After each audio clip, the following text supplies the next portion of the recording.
Ito na, umpisa na natin baklasin. Yan. Baklasin na natin at pipinturahan yung mga chassis.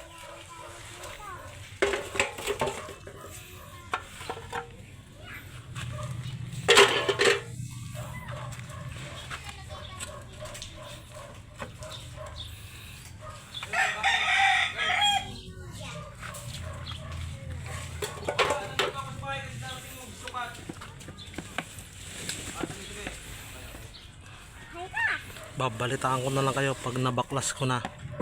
Yan.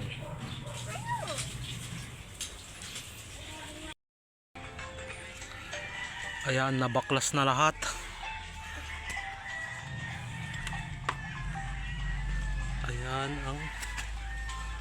Ayan ang itsura. Putol. Babagsak.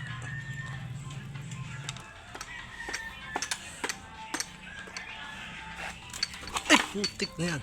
Ayan, bumagsak na. Ayan, at ito lahat ng tinanggal.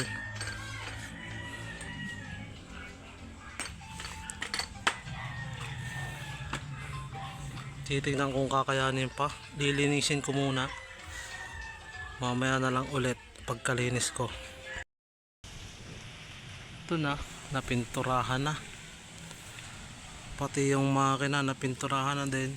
Hindi lang masyadong maganda kasi inano lang, binugahan lang ng konti tas niliha lang. Ayan. Pero okay na. Mas maganda ng tignan kaysa doon sa nakaraan na bulok talaga.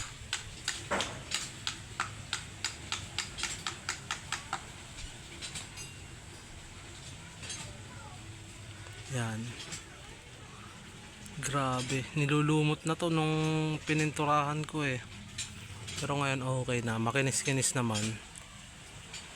Kahit na kinain ng kalawang. Hanggang dito na lang muna at gawa ng wala pang parts to eh. Inuna lang yan para maganda-ganda ng tignan.